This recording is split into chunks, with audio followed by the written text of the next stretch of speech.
C'est l'heure de vous informer sur votre télévision. Mesdames et messieurs, bienvenue à cette nouvelle session d'actualité qui s'ouvre par le sommaire.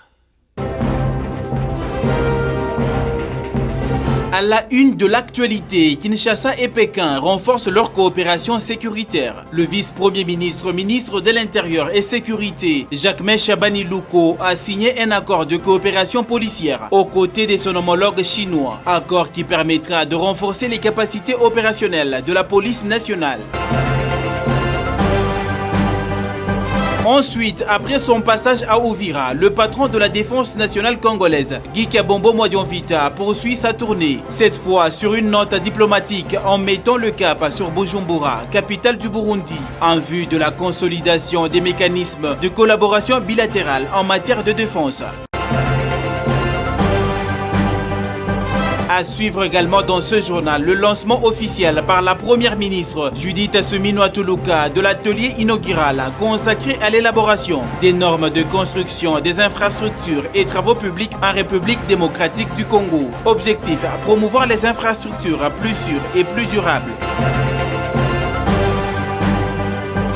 Enfin, la province du Haut-Katanga dit oui à la modification et à la révision de la Constitution. Ceci ressort de cette grande mobilisation de la plateforme politique Union Sacrée de la Nation, coordonnée en province par le gouverneur ad intérim Martin Kazembe Choula. L'incontournable fondation Babazive, toujours derrière les institutions, n'est pas restée en marge de cet événement grandiose. Mesdames et messieurs, voilà l'essentiel de l'actualité. Place à présent à votre journal. Bienvenue. Une fois de plus, bienvenue à vous, mesdames et messieurs, à cette session d'actualité qui s'ouvre par cette note en diplomatie. Le vice-premier ministre, ministre de l'Intérieur et Sécurité, Jacquemain Chabani Louko, a signé mardi 26 mai 2026 à Pékin. Nous sommes en Chine, un accord de coopération en matière d'application de la loi. Cet accord de coopération policière conclu entre les deux pays a connu également la position de la signature du conseiller d'État et ministre de la Sécurité publique chinois Wang Xiaong. Plus de précisions, c'est dans ce reportage. Ces partenariats stratégiques entre la République démocratique du Congo et la Chine se concentrent principalement sur la formation des policiers, la modernisation des équipements, à travers l'assistance technique de la Chine, un appui majeur dans la professionnalisation de la police nationale congolaise pour faire face à la criminalité, la fraude minière et la cybercriminalité qui gangrènent la société congolaise. Autour de cette table, le vice-premier ministre, ministre de l'Intérieur et Sécurité Jacquemain Chabani et les conseillers d'État et ministres de la Sécurité publique chinois ont apposé leur signature au bas de l'accord, gage d'un engagement bipartite pour une collaboration dans les domaines de la sécurité. Cette coopération avec la Chine s'inscrit dans une stratégie plus vaste du gouvernement congolais dans l'accompagnement de la mise en œuvre de la loi de programmation de la PNC relative à la réforme de la police. Les deux parties ont convenu également de mettre en place un groupe de travail conjoint dans l'optique de l'implémentation de cet accord. Ces partenariats ouvrent une nouvelle ère dans la collaboration sino-congolaise sur les questions de sécurité. Par la signature de cet accord historique, le gouvernement de la République, à travers le ministère de l'Intérieur et Sécurité, vient de traduire en acte la volonté du chef de l'État, Félix Antoine Tshisekedi Tshilombo, de bâtir avec la Chine une coopération gagnant-gagnant. À diplomatie, on en parle encore dans cette session d'actualité. Le vice-premier ministre, ministre de la Défense nationale, quant à lui, a poursuivi sa tournée après une étape stratégique à Uvira dans le cadre de sa mission d'évaluation sécuritaire dans l'Est de la République démocratique du Congo. Guy Kabombo Mwadianvita, puisque c'est de lui qu'il s'agit, a été reçu par son homologue burundaise Marie-Chantal Nijimbire au cours d'une cérémonie marquée par les honneurs militaires. Regardez.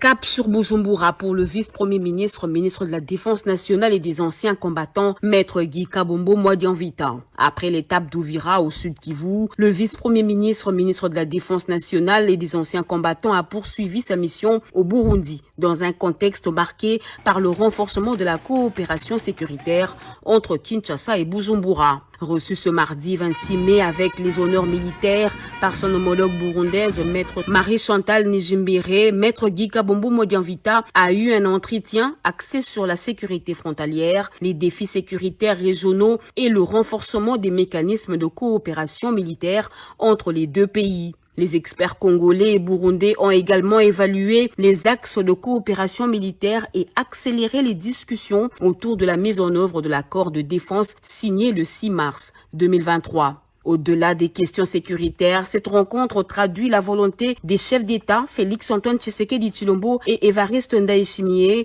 de consolider les relations stratégiques et fraternelles entre la République démocratique du Congo et le Burundi. Dans son allocution, maître Guy Kabombo Modianvita a exprimé la reconnaissance de la République démocratique du Congo au Burundi pour son engagement dans les efforts de stabilisation de l'Est du pays. Il a également rendu hommage aux soldats burundais tombés sur le champ d'honneur en territoire congolais. À l'issue de cette rencontre bilatérale, les deux parties ont validé le rapport des travaux des experts, sanctionné par la signature du rapport final et du communiqué conjoint. Moment fort de la journée, la visite de réconfort du vice-premier ministre, ministre en charge de la Défense nationale, maître Guy Kabombo Modianvita aux militaires congolais blessés au front et hospitalisés à Bujumbura. Une démarche de solidarité menée au nom du commandant suprême et du gouvernement central afin de leur apporter assistance et soutien moral. Le vice-premier ministre a également effectué un passage au siège de la conférence internationale de la région des Grands Lacs, CIRGL, où il a échangé avec les agents de l'institution en présence de son secrétaire exécutif, le docteur Moubita Louabilua. Les discussions ont porté sur les modalités de la prochaine réunion prévue après Kinshasa, notamment le choix du prochain pays hôte, ainsi que la remise de la contribution financière de la RDC. Rendons-nous à présent à la primature où la première ministre Judith Suminwa Tuluka a lancé mardi 26 mai 2026 un atelier inaugural consacré à l'élaboration des normes de construction des infrastructures ainsi que travaux publics en République démocratique du Congo avec comme objectif doter le pays des ouvrages plus sûrs et plus durables. Regardez. Face aux constructions anarchiques et aux infrastructures fragiles, le gouvernement souminois veut désormais imposer des règles claires. La première ministre, Judith Suminwa Tuluka, a lancé ce mardi l'atelier de l'élaboration des normes nationales de construction en République démocratique du Congo. Cette démarche s'inscrit dans le programme d'action du gouvernement 2024-2028 qui vise à améliorer la qualité des infrastructures, à renforcer la gouvernance publique, à promouvoir la transparence dans la gestion des chantiers et à soutenir un développement économique fondé sur la performance et la confiance. La normalisation est donc ici un instrument de réforme de l'État, un outil de modernisation de l'action publique et un levier de compétitivité nationale. Objectif, doter le pays de standards adaptés aux réalités congolaises pour construire des ouvrages plus sûrs, plus durables et mieux adaptés aux conditions locales. La République démocratique du Congo entre dans une phase décisive de son développement infrastructurel. Nous ne pouvons plus accepter que des ouvrages publics se dégradent prématurément, que les routes se détériorent à peine livrées, que des bâtiments soient construits sans garantie suffisante ou que des matériaux circulent sans certification adaptée à nos réalités. Experts, ingénieurs et institutions publiques travailleront pendant 6 mois à la mise en place d'un référentiel national des infrastructures. Au chapitre de la santé publique à Kinshasa, lors du briefing presse tenu par le ministre de la Communication et porte-parole du gouvernement aux côtés de son homologue de la santé, Dr Samuel Roger Kamba a présenté au cours de cet exercice des redevabilités l'évolution de la 17e épidémie d'Ebola en République démocratique du Congo. Des précisions, c'est dans cet extrait choisi pour vous par Bovin Kazadi Lukwanga. C'est vraiment avec gravité que je voudrais commencer cette émission. Cependant, c'est notre engagement en tant que médecin, en tant qu'infirmière, d'être au contact des malades, mais c'est notre responsabilité en tant que pouvoir, en tant que décideur, de donner les meilleures conditions de travail et les meilleures conditions de vie. Et je peux vous assurer que le ministère de la Santé travaille sérieusement pour améliorer les conditions de nos médecins et de nos infirmières et de tous nos prestataires de soins. Je voudrais donc commencer en leur rendant hommage aujourd'hui. Par rapport à la maladie, comme vous le savez, Ebola, c'est une maladie grave, étant donné surtout le taux de mortalité que cette maladie peut entraîner. Nous sommes avec Bundibugyo un peu moins létal que Zaïre, et c'est un avantage, mais cet avantage-là doit être contenu en maîtrisant le nombre de cas, parce que même si le taux de létalité est inférieur à la moyenne des autres taux de létalité, notamment de la souche Zaïre, le nombre de personnes peut faire que le nombre de décès aussi est élevé. Donc je voudrais vraiment rappeler cela. Alors l'épidémie, en 11 jours après la déclaration, mais probablement peut-être un peu plus quand on prend le temps de contamination, enfin le temps de latence. Et donc nous sommes encore dans une phase de croissance du nombre de cas, que ce soit le nombre de malades ou le nombre de décès. Et puis ici en province, l'esplanade du bâtiment du 30 juin de l'Assemblée provinciale du Haut-Katanga a accueilli un monde fou. Mardi 26 mai 2026, tous membres de l'Union sacrée de la nation venus répondre à l'appel du président du conseil de cette plateforme politique en province, Martin Kazembe Choula, qui a appelé le Louchois à rester focus dans la marche avec le chef de l'État, Félix Antoine Tshisekedi Tshilombo, et l'accompagner dans toutes ses initiatives. Témoin de l'événement, le roi Mwamba Katalui et Albert Famba. Un meeting populaire s'est tenu ce mardi 26 mai 2026 à Lubumbashi, chef-lieu de la province du Haut-Katanga. La coordination provinciale de l'Union sacrée de la nation, dirigée par le gouverneur AI, Martin Kazembe Choula, était à la manœuvre. L'esplanade du bâtiment du 30 juin, prise d'assaut ce mardi. Partis membres de l'Union sacrée de la nation, membres du gouvernement provincial, députés et militants ont répondu présents. Objectif, réaffirmer leur soutien à la vision du président de la République, Félix Antoine Tshisekedi Tshilombo, qui place, disent-ils, l'intérêt du citoyen congolais au centre de son action. Face à une marée humaine largement composée de membres de la Fondation Babazive, le président du conseil provincial de l'Union sacrée, Martin Kazembe Choula, a appelé la population du Haut-Katanga à se ranger derrière les chefs de l'État et à ne pas céder au discours des ennemis de la RDC. Batoto Fachi Beto Mukwatombolo, jambo yenu.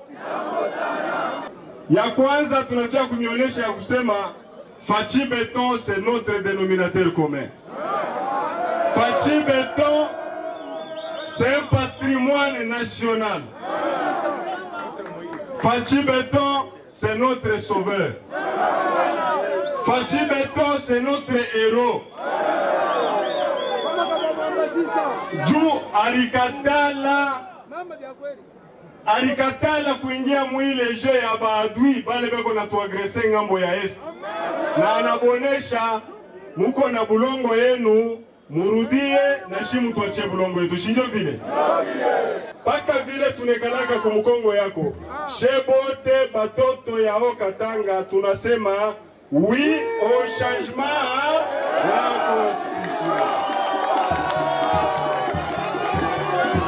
Le gouverneur ad intérim a par ailleurs salué les sanctions américaines visant l'ancien président Joseph Kabila. Il l'accuse de coalition avec le Rwanda et les mouvements AFC M23 dont le but d'occuper illégalement plusieurs localités de l'est du pays. On a soutenu les sanctions des États-Unis en infligé kwa huyu bwana alikuwa ancien président mu Congo Joseph Kabila Kabange.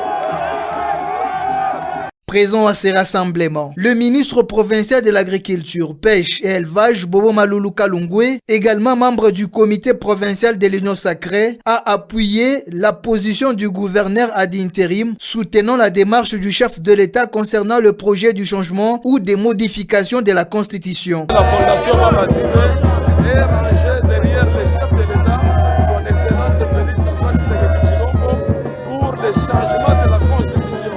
Et nous disons oui au changement de la Constitution et nous disons oui au référendum. Je demande à toute la population congolaise de dire oui au changement de la Constitution pour l'intérêt du peuple congolais en général.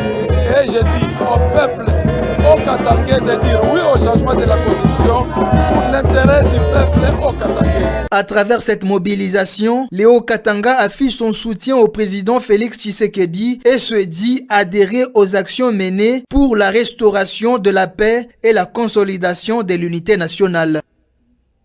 Et comme ils savent bien les faire, les membres de la grande fondation Babazive étaient également de la partie habillés aux couleurs de la fondation Babazive. Et aux côtés du père fondateur de cette structure, la fondation Babazive était déterminée à accompagner les institutions étatiques. Suivez.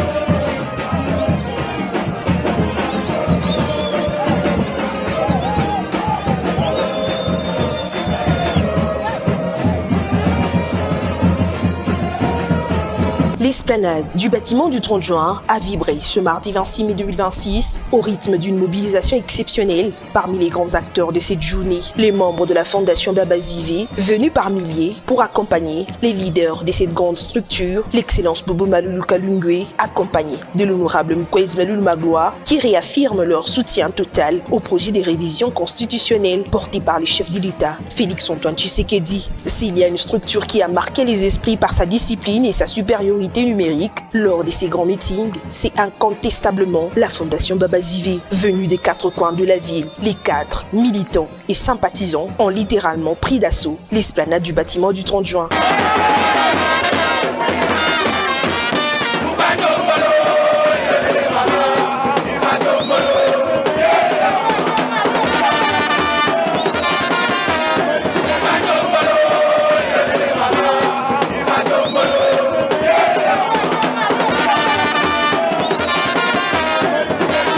Le père fondateur, l'excellence Bobo Malulu Kalungwe, explique ici les raisons de cette motivation. Par rapport à ce grand événement d'aujourd'hui, nous vous disons que la fondation Babazive est rangée derrière le chef de l'État, son excellence Félix Antoine Tshisekedi Tshilombo, pour le changement de la Constitution. Et nous disons oui au changement de la Constitution et nous disons oui au référendum. Je demande à toute la population congolaise de dire oui au changement de la Constitution pour l'intérêt du peuple congolais en général. Et je dis au peuple, au Katangais, de dire oui au changement de la Constitution pour l'intérêt du peuple au Katangais. Autour de la présidence nationale, l'honorable Mkwezi Malulu Magloire de renchérir. Derrière chef de l'État Félix Antoine Tshisekedi Tshilombo, tout nous soutenir Tinati, nous soutenir à changer la Constitution.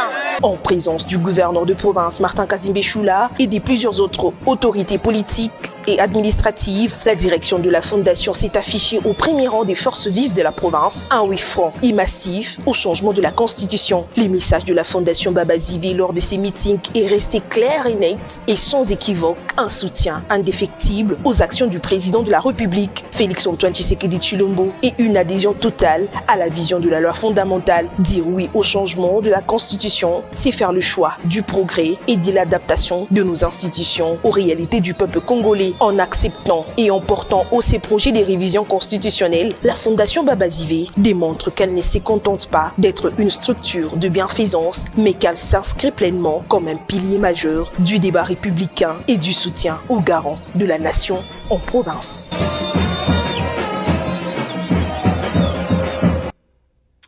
Toujours en province, cette fois chapitre des transports. Le ministre provincial des tutelles, Georges Babouni Mbaou, est descendu sur la route Likasi pour s'enquérir de l'accident de circulation survenu lundi dernier, causant plusieurs blessés. À la base, une panne technique mêlée à l'excès de vitesse.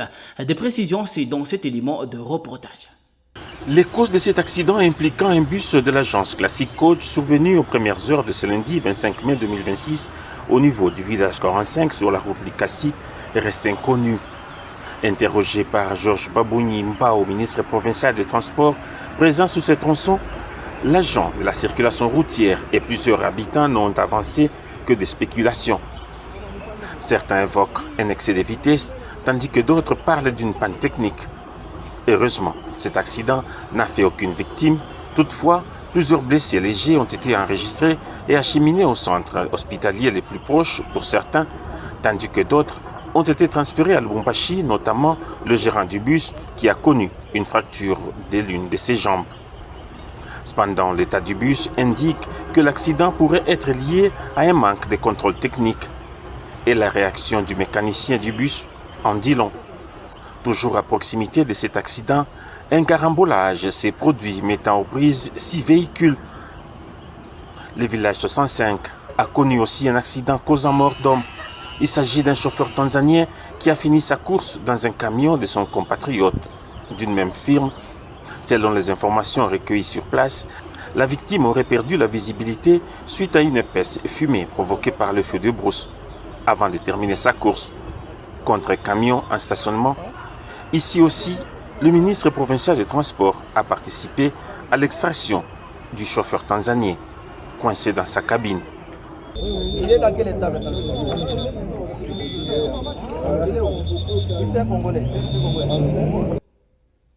Dans un autre registre, dans le territoire de Kambove, les habitants de ce coin étaient dans l'allégresse pour cause vente à bas prix des sacs de farine de maïs Made in Okatanga. Vente supervisée par le ministre provincial de l'économie, Georges Babouni Mbaou, qui démontre la détermination du gouvernement provincial à endiguer la famine sur toute l'étendue de la province sous le leadership du gouverneur ad interim Martin Kazembe Choula.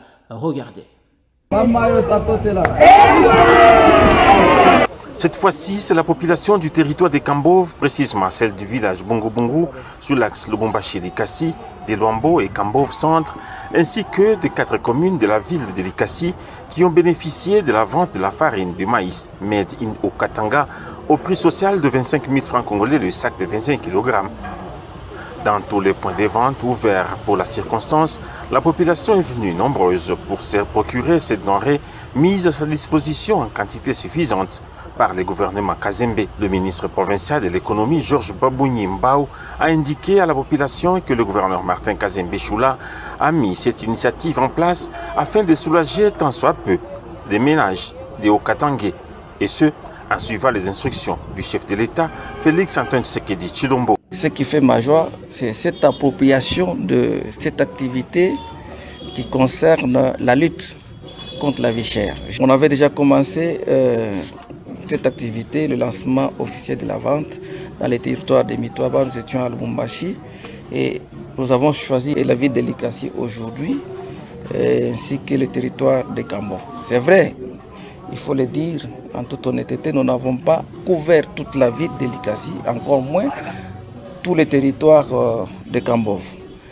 Mais ce que je vais rassurer à ce grand peuple de la ville de Likasi ainsi que celui du territoire de Kambove, que très prochainement, nous allons encore revenir, cette fois-ci avec une quantité plus ou moins suffisante qui pourrait tant soit peu soulager les besoins de nos ménages.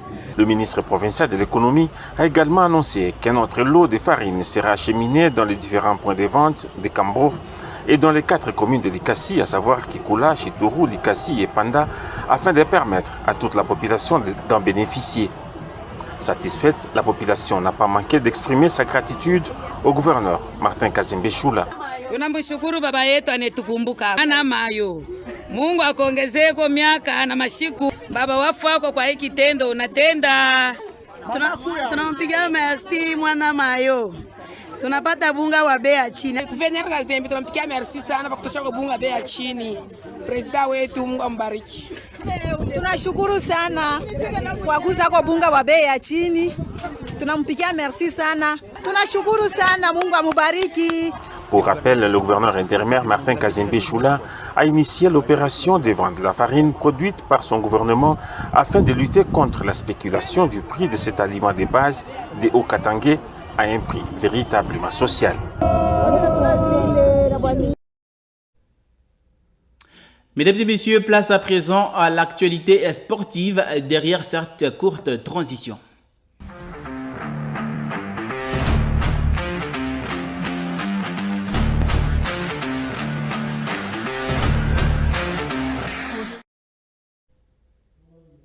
À premier titre en sport, le ministre des Sports et Loisirs, Didier Boudimbu, a accordé une audience au nouveau comité de la Fédération congolaise de football, association conduite par son président Véron Mosengo.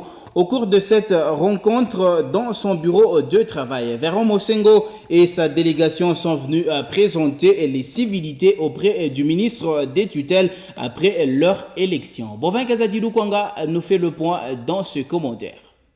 C'est vrai, c'est Noël avant l'heure. Une phrase de satisfaction utilisée par le nouveau président de la Fédération congolaise de football, association, Véron Mosengo, accompagné de son comité au sortir de l'audience lui accordée par le ministre national du sport et loisirs, Didier Boudimbu. Une rencontre riche en couleurs qui a permis d'aborder plusieurs questions du football national. Le ministre des Sports et Loisirs Didier Boudimbu a annoncé à cette délégation conduite par Véron Mosengo une bonne nouvelle pour le championnat national de football.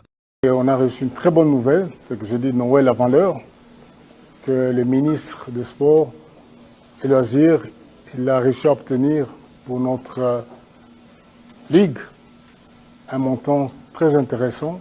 Ça, c'est une très très bonne nouvelle. Ça montre que le président de la République, son Excellence, Monsieur le Président Félix-Antoine Tshisekedi Tshilombo, comme j'ai toujours dit, il est le fan de football.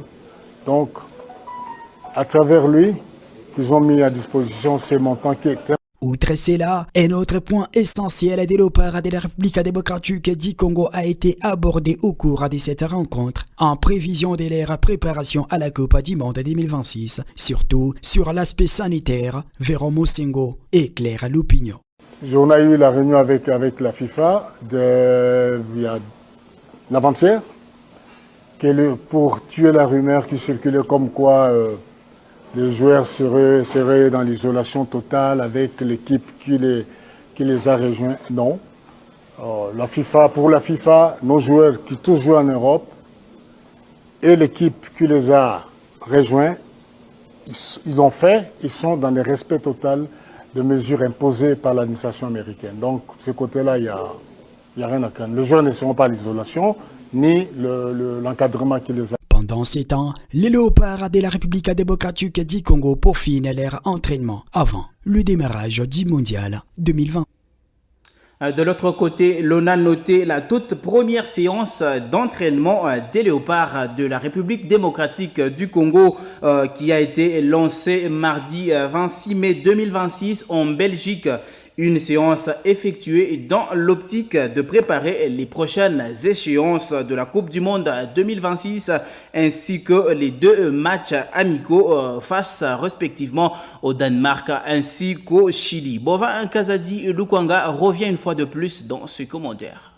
C'est fait. Les léopards de la République démocratique du Congo ont lancé les préparations pour la Coupe du Monde 2026. La toute première séance d'entraînement a eu lieu mardi 26 mai 2026 à Liège, en Belgique. Une séance tournée vers l'objectif faire bonne impression au mondial dans une ambiance de motivation. Les fauves congolais ont fait preuve lors de cette première séance d'entraînement de concentration et d'intensité afin d'écrire l'histoire. Les hommes de Sébastien Desabre ont procédé par un travail tactique ainsi que physique afin d'aborder le Danemark et le Chili en amical les 3 et le 9 juin prochain. La concentration dans la tanière congolaise monte en puissance, surtout avec l'arrivée progressive de tous les internationaux congolais en Belgique avant le début du travail collectif afin de bien préparer les prochaines échéances internationales.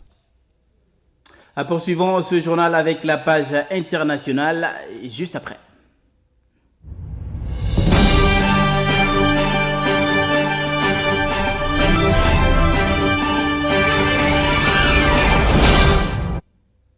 À titre phare de cette session d'actualité à l'international, le Sénégal est en train de vivre un tournant politique décisif. Après son limogeage de la primature, Ousmane Sonko a été élu speaker de l'Assemblée nationale. Des précisions, c'est dans ce condensé qui porte la voix, mais aussi la signature de le roi Mwamba Katalou.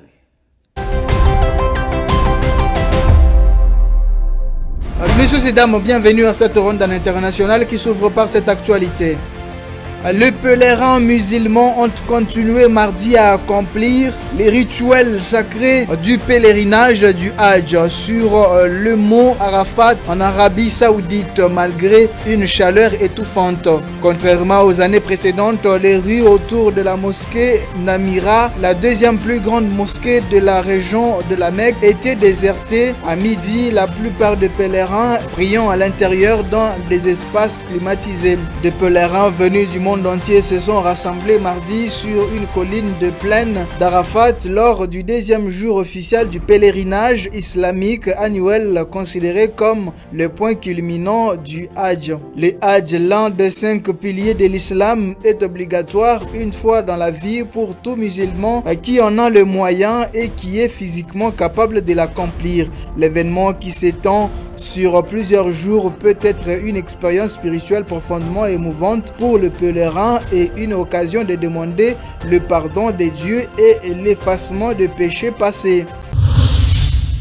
Et puis, l'ex-premier ministre sénégalais Ousmane Sonko a été élu mardi président de l'Assemblée nationale 4 jours après avoir été limogé par les chefs de l'État qui le pourraient continuer à défier depuis ce nouveau poste influent. Les tensions qui s'étaient au grand jour depuis 2 mois entre le président Bassirou Diomaye Faye et son charismatique premier ministre ont mené à l'inévitable rupture vendredi soir. Leader incontesté de leur parti de PASTEF, largement majoritaire à l'Assemblée, Sonko a été confortablement élu au perchoir mardi matin. La question se pose désormais de savoir si le Parlement coopérera avec le président Faye pour gouverner et passer des réformes dans le pays qui fait face à des graves difficultés économiques. Le nouveau chef des députés a été longuement applaudi par les députés de son parti qui détient des 136 sièges du Parlement. Il remplace El Meliek Ndiaye qui avait démissionné dimanche pour lui céder la place. Et pour terminer, le long du littoral de Frectoy, la disparition progressive des mangroves menace directement les communautés qui dépendent de l'ostréiculture pour leur substance. Cette activité profondément ancrée dans la culture locale et qui a permis à des générations de femmes de subvenir à leurs besoins est aujourd'hui menacée par la dégradation de forêts et des mangroves sous la pression de l'expansion humaine. Les mangroves autour de Frentoy, un riche écosystème des zones humides, sont endommagées ou détruites par l'étalement urbain, la collecte de bois de chauffage et des constructions illégales. La récolte d'ultrés sauvages par des coupes et des prélèvements répétés a également contribué au problème. Plus de 25% de la couverture de mangroves a ainsi disparu depuis 1990 selon les estimations officielles. Et ça sera la fin de cette ronde en international. Merci mesdames, merci également à vous messieurs de l'avoir suivi. Dernière note pour mettre un terme à cette session d'actualité. Comme vous le savez, la République démocratique du Congo est frappée par la 17e épidémie de la maladie à virus Ebola.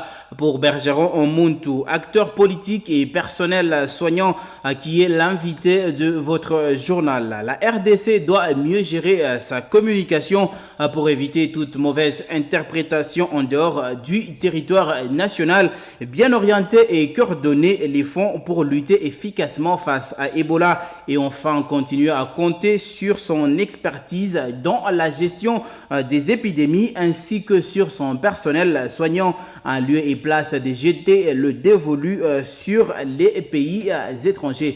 Suivez ici Bergeron Omuntu, joint au téléphone par votre rédaction. Monsieur Bergeron Omuntu, bonjour. Bonjour. Vous êtes acteur politique, en même temps personnel soignant. La République démocratique du Congo frappée de plein pied par la 17e épidémie de la maladie à virus Ebola. Comment arriver à gérer la communication dans la lutte contre cette épidémie, étant donné qu'en dehors de la RDC, la situation est perçue avec une gravité qui ne dit pas son nom? La communication devrait être très bien canalisée et les choses devraient être bien dites dans des termes clairs et la maladie devrait être gérée de manière la plus facile, la plus coordonnée possible. Mais nous sentons que nous-mêmes d'abord nous mettons au chantage et ça crée de la peur, des stupeurs et vous voyez aujourd'hui là même l'équipe nationale de la RDC dont la plupart des joueurs n'habitent même pas le Congo. La plupart des joueurs sont des internationaux qui habitent dans des pays européens, dans des pays asiatiques, mais notre pays, sur le plan organisationnel, fait couper cette histoire d'isolement, de quarantaine, de 21 jours pour pouvoir accéder à la compétition. Donc vous comprenez vous-même que c'est nous-mêmes, par rapport à notre communication, par rapport à ce que nous faisons, et ça fait que les autres peuvent percevoir ça comme une question de vie ou de mort. Parlons à présent des fonds alloués. Comment devrait-il être géré? Parce qu'on s'est rendu compte que par le passé, la gestion de certaines épidémies, on a vu la gestion des fonds alloués. Comment devrait être géré? La fiche technique devrait être très bien établie. Les choses devraient se faire de manière orthodoxe. Les fonds alloués devraient être gérés de manière beaucoup plus souple pour qu'il n'y ait pas beaucoup de détournements, qu'il n'y ait pas des fonds dilapidés, mais que tout soit orienté pour pouvoir bien mettre en évidence ou gérer l'épidémie, afin que cette épidémie ne puisse pas se propager. Mais si nous avons des gens qui se mettent au chantage, des gens qui sont là pour gagner de l'argent, et quand nous regardons même les conditions dans lesquelles nos amis, nos confrères qui travaillent à ces endroits là-bas, on s'est dit, est-ce que réellement nous avons besoin que l'épidémie soit gérée, nous avons besoin que l'épidémie soit éradiquée. Et pour terminer, faudrait-il compter également sur l'expertise des Nations Unies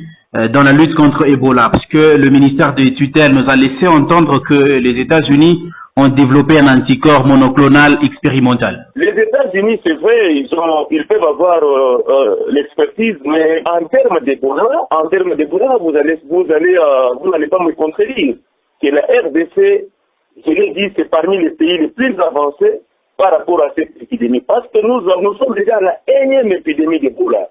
Nous avons vécu l'Ebola dans presque beaucoup de provinces de la RDC. Même quand il y avait Ebola, même à Bandundu, on a vécu Ebola. Donc au jour d'aujourd'hui, nous ne pouvons pas être comme des novices à lutter contre cette pathologie. Nous sommes déjà outillés, nous avons de l'expertise, nous avons une ressource. Même si ces autres-là peuvent venir pour nous prêter une main forte, mais nous devons d'abord compter sur notre expertise nationale, sur notre ressource humaine. Savoir que nous sommes les mieux placés aller dans le monde pour expliquer Ebola, pour expliquer comment on peut lutter contre Ebola.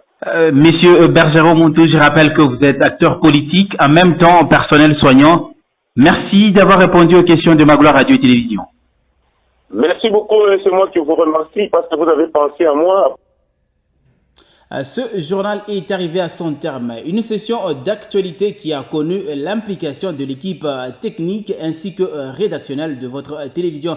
Merci à vous, mesdames et messieurs, de l'avoir suivi.